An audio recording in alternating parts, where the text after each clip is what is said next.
Pro-democracy activists here outside Sidi Ghada train station in the center of Alexandria. We are witnessing history unfold. It's a moment of transformation that's taking place because the people of Egypt are calling for change. America will continue to do everything that we can to support an orderly and genuine transition to democracy in Egypt. It's almost as if President Obama is waiting for the cue from Egypt to know exactly in which direction this is going to take place. What you're going to see from this administration is a hesitancy to talk in public until President Mubarak makes his speech, because if you look back at the 30-plus years of a relationship with President Mubarak, there are pictures of every U.S. president gladly meeting him in the Oval Office, and there's the talk of all of that tens of billions of dollars worth of aid that went to prop up his government. It's 19 hours GMT, 9 o'clock in Cairo. Excitement is growing as events appear to be coming to a head. A handful of Egyptians grew to hundreds, grew to thousands, grew to millions. We all here are celebrating already. We believe that something is going to happen. We believe that the president, inshallah, will step down. Well, the only thing I'm expecting to hear from Hosni Mubarak tonight is that he's leaving. Now, my own personal preference, of course, is for him to stay in the country and get prosecuted on charges of treason, murder, and corruption. I just want to show you what Egyptian state television is showing the nation right now. Did you spot the difference between their coverage and our coverage there? There is no difference. That is quite significant. Now that state television had changed its tone, AlJazeera, though still legally banned, felt able to name and show its correspondents on screen.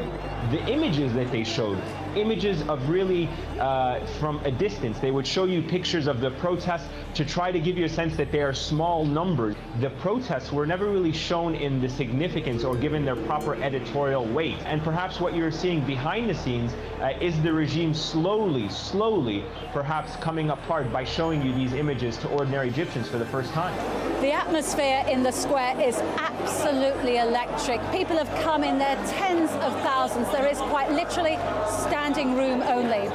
There's a real sense here that history will be made tonight. But right now, they're already celebrating a victory, which as yet, they're still anticipating. Well, I'm just squeezed, squashed. There isn't a spare place in this massive square right now. The atmosphere here, well, you could describe it like, think of a carnival, which might be premature. There's a feverish anticipation here about what Mubarak is going to say. By 10:30, when Mubarak, running late as ever, finally takes to the stage, a rare silence descends over Tahrir Square. You could hear a pin drop once President Mubarak started his speech. Complete silence engulfed the square. The citizens, the children of Egypt, men and women, I address you today, to the youth of Egypt, stationed in Tahrir Square. I have been a youth just like you. Mubarak's rambling speech went on for 17 minutes. The longer he spoke, the clearer it became that the gap between president and people was unbridgeable. I went to war. I won victories. Suddenly a change in the crowd from attentive silence to deafening roars of "Go! Go!"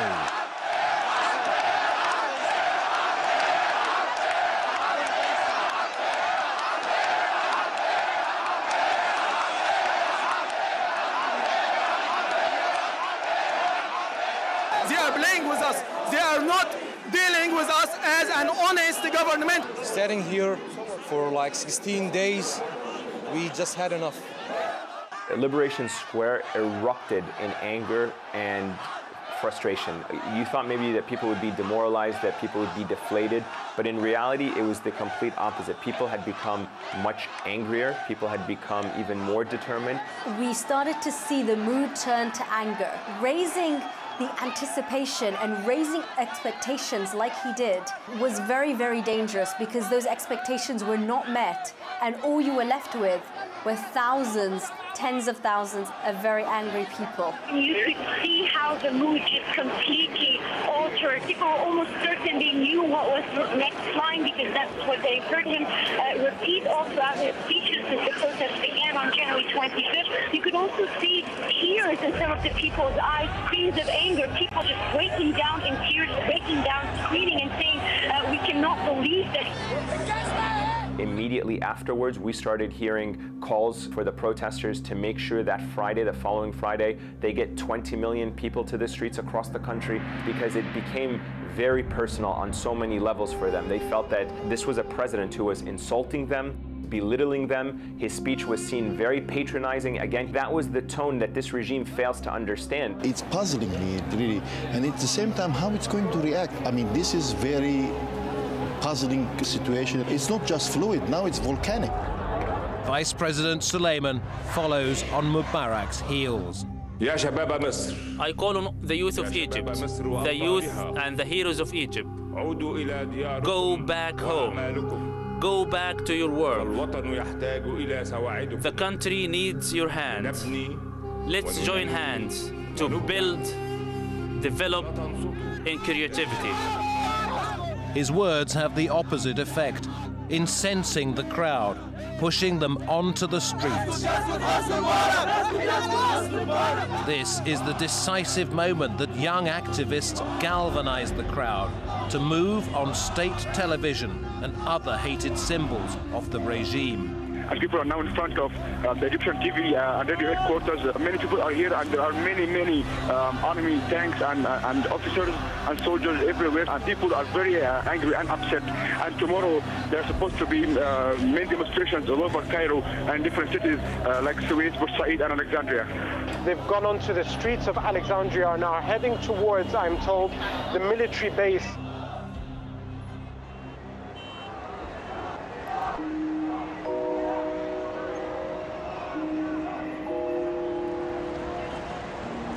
I think the protesters on that Friday morning, after that late night statement by the president, felt cheated.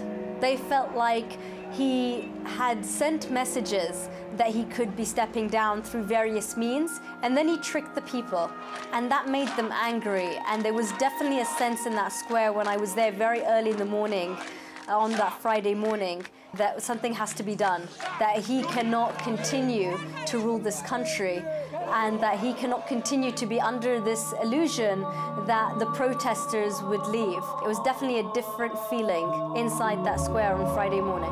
The size of the turnout today will show just how much pressure there is on Mubarak.